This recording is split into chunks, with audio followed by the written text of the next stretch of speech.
This is what I've always been worried about. As Ethan Klein claims he's against anti-Semitism, the real anti-Semitism has always been on the far right, not on the left. The left is the most pro-Jewish population in America.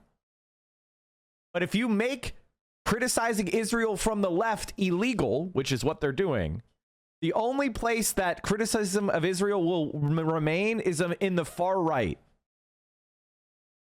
With actual anti-Semites. With actual neo-Nazis. That's what Ethan Klein is contributing to. Which brings us to one of my favorite channels and content creators on the internet. His name is BadEmpanada. And I disagree with BadEmpanada on a number of topics. But I want you to understand something, chat. I don't care. I don't care. Where BadEmpanada and I disagree, you know what my feeling is? Humility. My feeling is he's probably right, but he shouldn't say that. My feeling is I want to prove you wrong. Like some of the things I disagree with him is his opinion of the American left. He's probably right about the current American left, but I'm not going to give up. And I feel like some of his arguments can kind of put people into a kind of self-defeating spiral of pessimism. But it doesn't mean he's wrong. What is my final thoughts on Gary Stevenson? He seems interesting content creator. I think I would happily work with him to build a new left-wing movement. You know, he seems like he's an intelligent guy, and I like the fact that he made a bunch of money in Wall Street so he could hold it over the heads of every right-wing content creator and be like, I understand markets better than you. I got rich from it, which is just like the ultimate like own for any right-winger. I'll be looking into him more. Because I didn't know about the H3 podcast and shit. Well, the only thing I'd ever seen about the H3 podcast was Ethan Klein saying that women are to be conquered, implying that like it's natural for men to rape women, which was interesting. And aside from that, I knew nothing about it until this whole Palestine-Israel thing. So everything that I've seen of the podcast, it's like they cover like Justin Bieber relationship paparazzi shit for like 5 minutes, and then the rest of the podcast is Ethan Klein like pointing to people who he wants his audience to harass and doxing random people. Literally nothing but that. It's like a interactive, organized mass harassment / doxing experience and nothing else. Like he dedicated his entire last episode to telling people to go and harass Matt Lieb, who is a member of a show that I control called Good Mythical Morning, and like trying to get him fired, which isn't going to work because I own the show, Ethan. His entire episode, apart this, you know, regardless of the title, it was like half of it at least was dedicated to telling his fans to go and harass Matt Lieb and the owners of Good Mythical Morning to get him fired from the show. They had this random Ukrainian crew member who they hired just so that they could have a token Ukrainian to say bad things about Hassan, do like a 15-minute long segment talking to Hassan Piker. Then Ethan watched a clip, and I'm going to show this, of one of his fans tracking down the Twitch CEO, Dan Clancy, in real life and harassing him on Ethan's incitement, one step away from like an actual physical attack happening at his incitement. And Ethan Klein watched this clip as if it was something positive. Like this is something commendable, rather than him literally doxing people on his podcast. Like if anyone else was doing what he was doing, they would be banned from YouTube already. But, you know, he still has a little bit of good grace, clearly, with like the YouTube staff. So they're clearly holding him to a different standard. So they're just letting him do this shit. Even though it's like, literally, like this person was right behind the fucking guy, behind him, tracked him down in real life, got behind him into a position where if she wanted to, she could have killed him. She could have attacked him. This is the sort of thing that Ethan Klein has been attempting to incite this whole fucking time by running a podcast that cannot be described, because they don't do anything else, basically. It's a bit of celebrity gossip in order to pretend their podcast has a point, and then pointing out people for his fans to harass. And this is the result. And he praises this behavior. All right. He praises it, which will result in more of it. All right. First of all, I don't know where this was taken, but someone was next to Dan Clancy at some kind of event and did some journalism on him. They journalized his ass. Journalized? I want to say this person who approached him publicly was very professional, in my opinion. Yeah. She asked him direct questions. He answered, and then when he answered, she said, "Thanks for your time," and walked away. I do not want people harassing anyone in public, right? Like, that's what this fucking was. Someone harassing him on your incitement and then posting a video of it for your approval, which you then give them. This is literally like organized real-life harassment at this point. he's the CEO of a company. He's a public figure. He should be accountable for things that his business is doing. But this person did not harass him, in my opinion, and I don't think people should harass Dan Clancy. Your entire show is organized harassment, organized interactive harassment. Oh, Clancy. Dan Swerdlove's another story.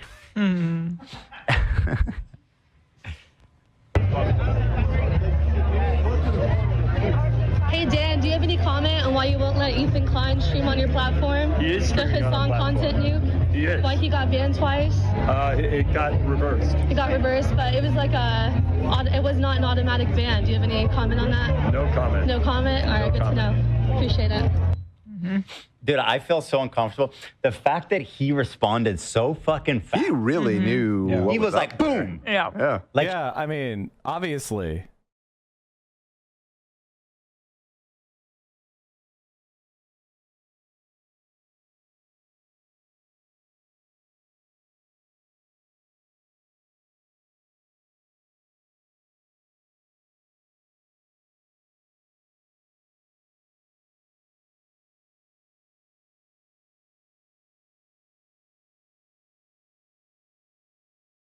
he didn't even have time to like feign like, oh, yeah, I'll have to look into that. I don't know. What do you mean I didn't even have time? Like, he's approving of this behavior. Then he has like, what is this? It's like a 30-minute, 40-minute long segment trying to incite like Matt Lieb getting fired.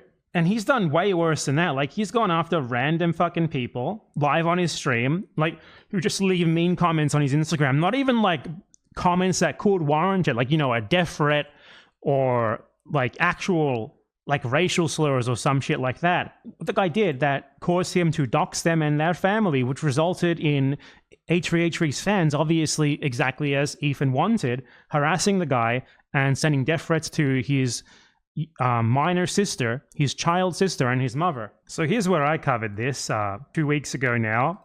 This is like every podcast for him is like Ethan either points to creators who he thinks his fans should harass, or he like points to like random people, totally random people, and he tries to incite harassment on them.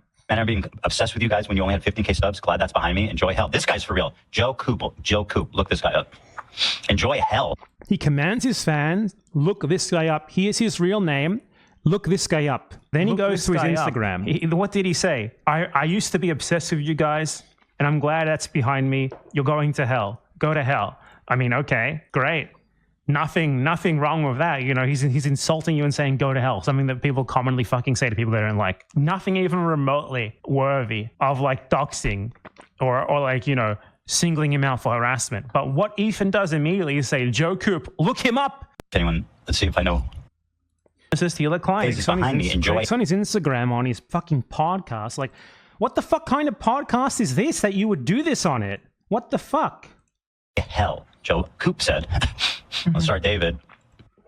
Here he is. If anyone, let's see if I know. Can I identify? Let's see if I can identify him. Like, he's the same shit I said in the moment. I'm just repeating myself, as you can see, because it's so fucking obvious what he's doing here. Just fucking said that. If I did this, I would be permanently banned, no questions asked. And Ethan does this like it's nothing. And then he starts scrolling through his Instagram saying, let's see if I can find his family members. Let's see if I can find out where he lives. Oh shit, that weenie truck he's in front of, that's in Dearborn. And then fucking capo, AB, I don't know, what's his name? Abdul? I'm going to go with Abdul. What the fuck else could AB mean? AB Ayad, Abdul Ayad. I'm going to guess that's what his name is. This fucking capo who's paid to enable this shit is like, oh yeah, I know where that is. He lives in Dearborn. That's where he lives. If you want to find this guy, wink, wink, nudge, nudge, that's where he lives. As Ethan Klein brings up like pictures of this guy's house and his family, he's like, oh yeah, I know where that is. Just in case you guys want to track him down and find him. Yeah, I thought I tried. I mean, it used to in like the 60s. Look, he just brings up his mother. Unless there's multiple. Which one's Joe? Let's see.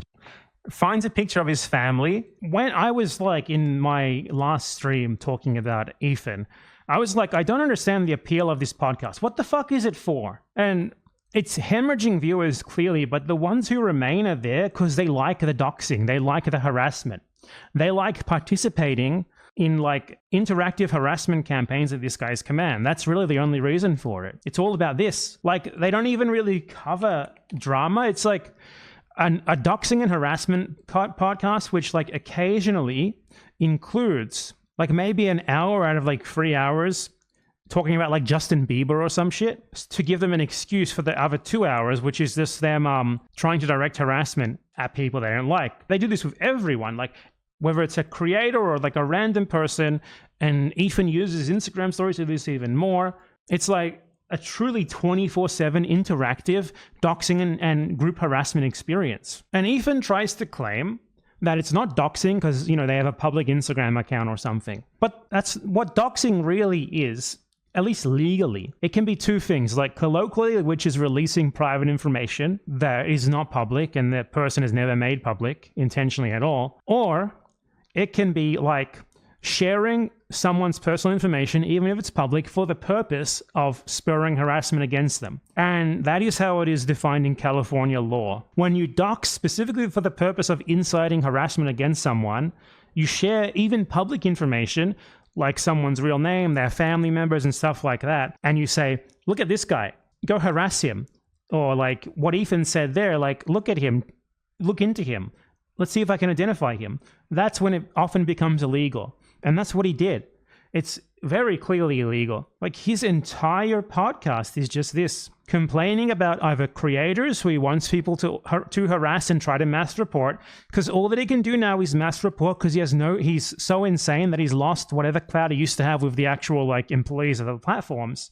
So he can't just point at people and get them banned anymore like he's used to. So he just does mass reporting and like organized harassment. Or like if it's not a creator, he like doxes and their family members and tells you to like go and contact them, and like their mother and their fucking underage relatives start getting random messages from his fans. I've received like horrible death threats that I went over in my last stream about Ethan that I'm not going to put here because that video almost got taken down by YouTube for including what those people said to me. I had to like appeal it and it remained up.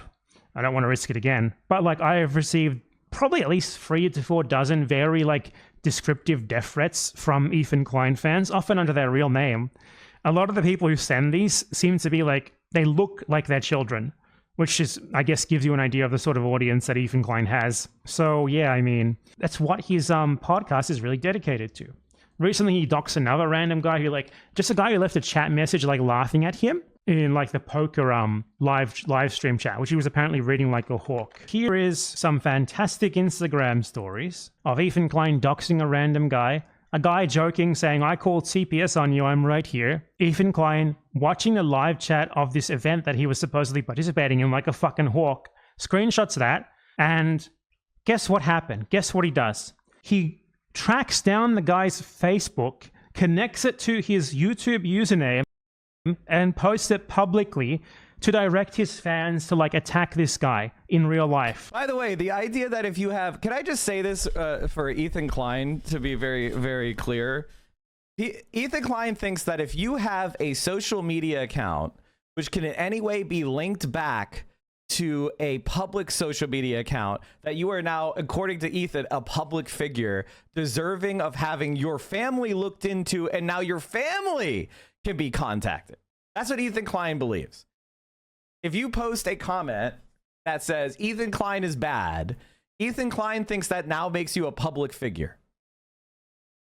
And therefore it's not doxing.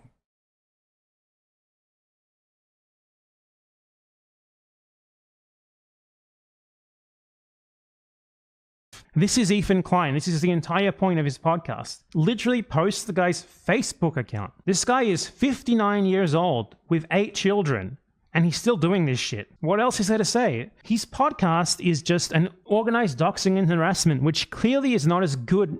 You know, it's not as appealing to people as his whatever they did before he started doing this was, given that he's hemorrhaging viewers, less subs every time, less viewers every time. The ones who remain are there because they are like new viewers who have joined because they like this sort of thing. They love like interactive doxing and harassments. They just want like the guy to tell them who to dox and harass next. Or it's like super fans, like absolute obsessives, who became enamored with them beforehand and who are just going to be there until the end of the day and forever, and they will do whatever he wants. I think he's really overestimating the number of big H3 fans. I think he's really underestimating the number of people that are actually like big H3 fans. I think a lot of it is people that are more anti-Hassan, that are kind of jumping onto what seems like a relatively large community in order to accomplish their goal of attacking Hassan. I think most of the people that do kind of the most toxic doxing behaviors are really like, you know, either from, you know, right-wing doxing communities and then of themselves, or DGGers, and just kind of more like Hassan snarkers that are jumping into the Ethan beef. And what's really happening is that Ethan Klein's core audience is kind of like falling off, right? Like 40,000 down in the last 14 days is a lot. Wow, that's a lot. And you kind of just see more of a kind of a general decline of subscribers, you know, just kind of just a general decline.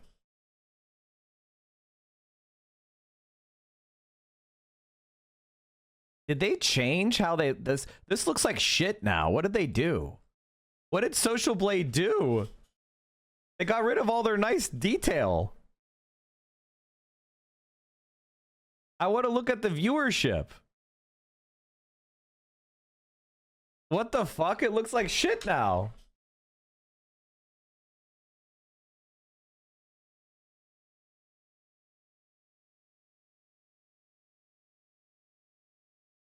Dude has been working at social media for years, and you would think he'd be able to recognize this. But I mean, like, at the end of the day,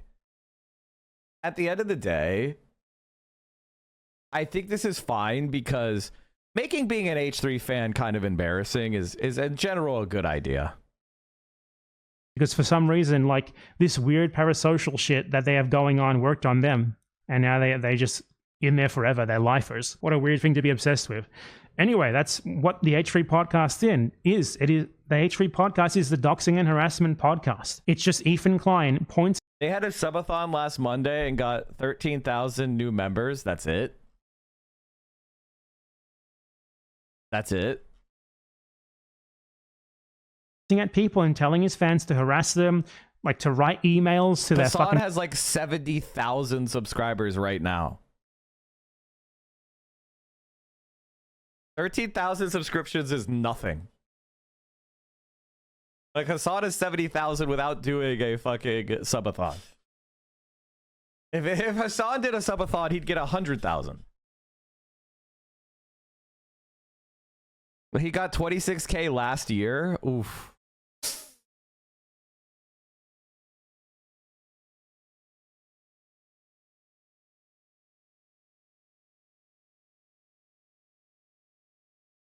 I wanted to see his, like, why does this look like shit? They used to have a chart where it talked about the views over the last month.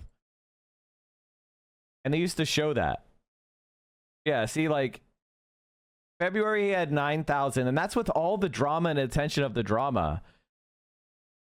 He had a slight uptick, but he's just been, ever since October, look at that. It's October of, it was literally October, and the fall off has just accelerated from there.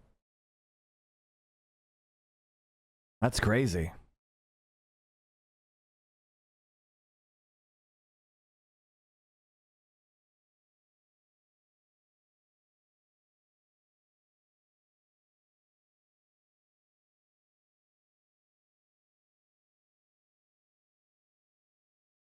So he got a bunch of views from his like drama slop of like, oh no, him crying about the idea that we called CPS with no evidence whatsoever. He got people to click his channel.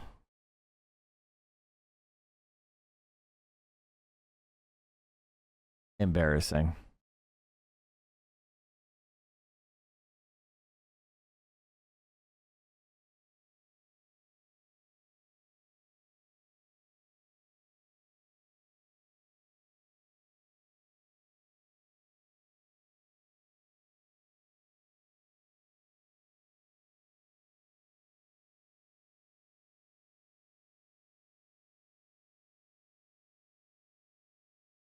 Views are down 8.7 million from the last 90 days. Down 30%.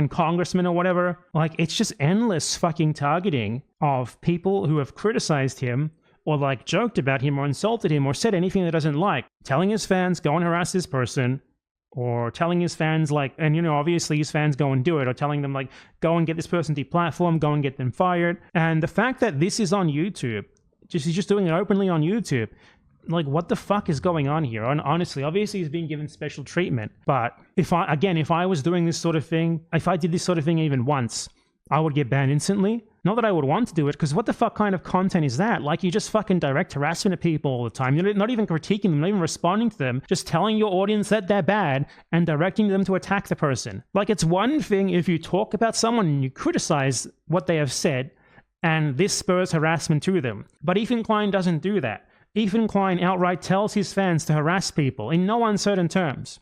He outright tells his fans to help him dox them. He does dox them. And he does it for no purpose aside from driving harassment towards them. And it needs to be actioned by YouTube, obviously. This podcast is dedicated to doxing, harassment, and nothing else. And it's fucking insane that... Nothing's going to happen until it becomes a scandal. Until Ethan doxes or harasses the wrong person, and it becomes... And there's, like, actual attention drawn to it. Whether somebody gets hurt because of someone that Ethan Klein is, like, stalking, or somebody... you know, hurts themselves, or, you know, there's a story that can be told about Ethan. So Ethan's just going to keep doing this. He's obviously given special treatment by YouTube. There's no doubt about that, where they basically don't apply the rules to him. It seems that this is kind of common in YouTube, that they have some sort of like problematic creator program where some people just don't have to follow the rules.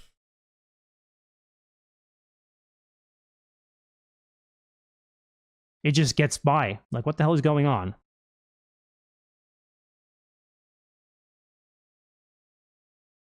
Ethan Klein has been, like, adamant that he has I think we watched this already, right? We watched the Ethan Klein files already, right? Yeah, we did, I think.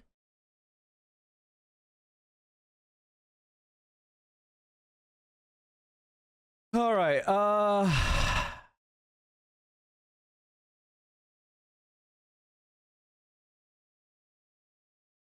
Okay, we made fun of Asmongold.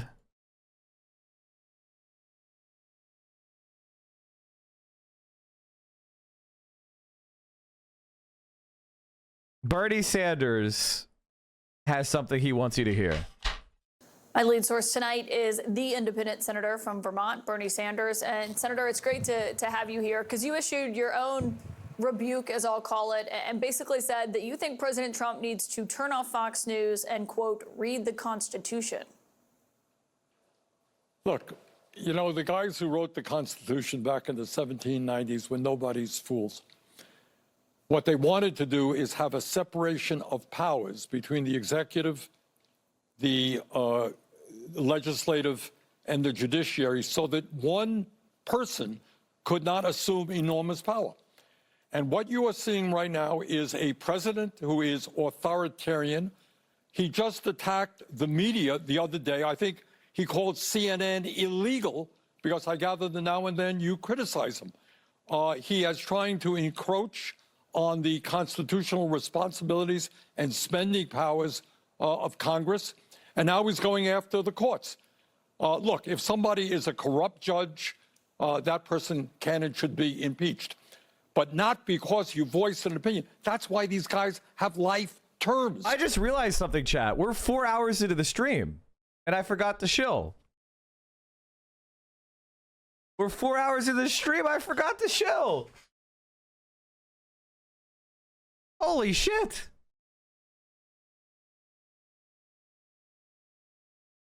I recently came across Huss's content, was confused when he critiqued Asmund on his bullshit, but then also greatly critiqued Noah negatively on his latest vids on Ethan. Hutch is a Destiny orbiter. He's basically a brain dead moron who is trying to get Destiny's audience to follow him. So he just kind of adopts what Destiny is saying, but repeats it. And he tries to be like one layer removed from Destiny. He's very stupid. He owes me $1,500 because we made 2 bets in the last 4 years. The first was that I bet him that Joe Biden would not be the president on January 21st, 2025. And I also bet him that... What was the other thing I bet him, chat? Fuck, I forgot.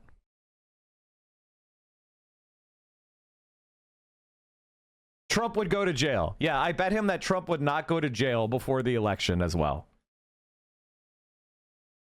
And lo and behold, what a surprise, surprise. Biden wasn't president and Trump didn't go to jail. I win. He owes me $1,500.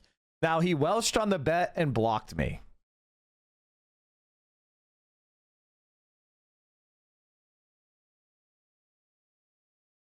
Shut the fuck up. You're stupid. Okay, I was a little unhinged there. That was yesterday. Anyway, chat, if you enjoyed the content, please consider supporting me.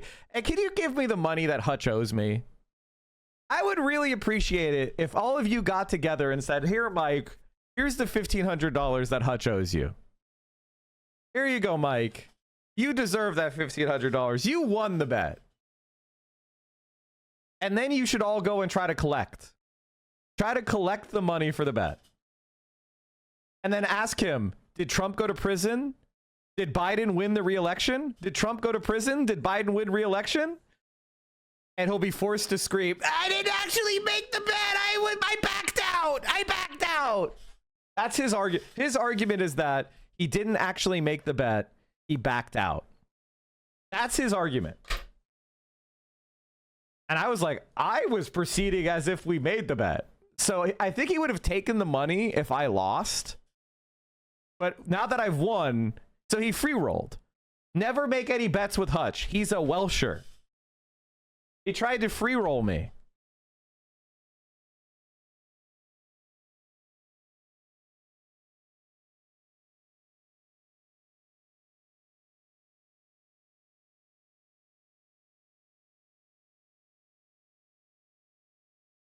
In case you want the proof, here's our DMs. Would you be, he messaged me, you'd be down to take me up on $1,000 bet that Trump ends up incarcerated after all these trials. I said, basically the bet was for Trump, for prison for Trump for 30 days or more before January 21st, 2025. You win $1,000. If not, I win. So here's him messaging me, and then here's me telling him I accept. And then this was the other one. So the bet is, if Biden wins the 2024 presidential election, if he does, you get $500. If not, I get $500. Assuming he runs against Trump, yeah. He's the incumbent. If he's not president in 2025, I win the bet. I'll accept a $500 bet with those terms. Those are the, there it is. There it is. Right there. Clear as crystal. By the way, November 7th, 2021, I said Biden wouldn't win re-election. Why did I say that? Because I knew they weren't going to pass Build Back Better and that his legislative agenda was dead. So I knew that he hadn't done enough in order to provide meaningful change to the American people. So I knew he was going to be extremely unpopular in 2024. So I was like, oh yeah, he broke all his promises. He's going to lose. And this one I made in 2023 because I knew that there's no fucking way Donald Trump was going to go to prison as the Republican nominee for president. Our system cannot handle that, where like a major party nominee is not going to go to prison. Okay? They were going to slow roll it until after the election. So the whole criminal shit was completely irrelevant. The only way Donald Trump would be defeated is if he was defeated electorally first. But Hutch is a dumbass, and he thought, oh, yeah, no, the institutions are going to save us. Oh, no, yeah. And he thought the pathetic loser legislation they passed, the bipartisan infrastructure bill, was going to be enough to save Biden and make Biden popular. He was dead wrong. In fact, not only was he so dead wrong, he was willing to put money up. Well, not really. He was lying when we made the bet. Hutch is a bottom-feeding scum. And the reason why he's a bottom-feeding scum is he's supporting a Democratic Party that will not resist Trump by attacking the left. You know what? I will say it. In terms of his influence, he's just as bad as Benny Johnson, Ben Shapiro, Candace Owens. Like, he's just as bad. How are you attacking the left after you just got humiliated, Hutch? Everything you said she should do, she did, and it failed utterly. And Donald Trump is showing you what a president can do. You allowed yourself to be convinced that the parliamentarian, oh, the parliamentarian, guys, oh, the parliamentarian. I want to see people like Hutch gain more and more power at the Democratic Party, because the reality is that the Democratic Party is irredeemable. The Democratic Party has to be destroyed, just like the Whig Party was destroyed. And somebody like Hutch, they will destroy it faster. Did you cover Hutch's reaction? No, I don't cover Hutch's reaction to anything. Is there a new Call of Duty map out? Maybe I covered that. Considering how consistently wrong he is, I already listened to enough morons be professionally wrong all the time on the Republican side. You want me to also listen to professionally wrong morons on the liberal side? I'm sorry. Has that man ever had a correct take? Maybe you should pay Michael from Pennsylvania the $500 or $1,000 that he had. $1,500. Because there's two bets. I think he owes him money for that bet.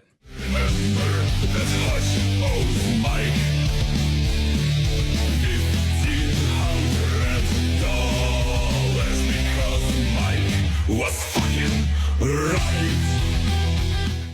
Oh my God, that was such a good clips from PA. Holy shit. Legendary clips from PA. If you are not following clips from PA and you're not commenting and liking and resharing and reposting that, I mean, at a certain point, what are you even doing? Creators for Palestine raised $1.6 million. That's fantastic. Literally negligible. They've received billions of dollars. By the way, chat, oh my God, we have a hype trade going on.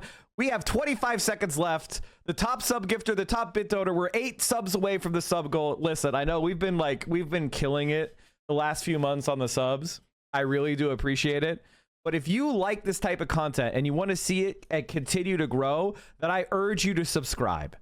We need more pugilistic leftists who are not fucking radlibs and whiny radlib babies and bitch-made liberals. We need actual people. And by the way, I want you to know something. I am extremely pragmatic. That's the thing about me that may be surprising. I am not a purity tester. I am not an ultra. I'm extremely pragmatic, which is why I have the position I have. It's not because I'm a purity guy. It's because I'm an effectiveness guy. And the Democratic Party has made it very, very, very, very clear they want nothing to do with any kind of progressive change, any kind of redistribution of wealth or power, or any time of redress of social injustice, economic injustice, environmental injustice, you name it. They're a warmongering party of neoliberalism, and that's that. And if you do not agree, you could fuck off and die. He's a serial bet loser. I think Trump is going to retake the lead. Kamala started playing prevent defense with too small a lead by having her surrogates tell everyone how pro-business she is. She accidentally gave up the mantle of change candidate. That's what's going to decide this election. Cenk Uygur is right. Good analysis. Would you like to bet money that Trump does not take the lead? Oh my God. Bro, pay your bets before you make more bets. This is why, chat. This is why bookies had to go around and break people's legs, right? This is why bookies went around and broke people's legs, because gambling addicts would just go around and place bets with every bookie and then never pay. And they would collect when they won and not pay when they lost. And so this is why an organized crime, they would break the legs of people who made bets and didn't pay. Because they're just gambling addicts and they'll go around betting with people and they will just take their money when they win and then they'll disappear when they lose. Hutch, pay the fuck up.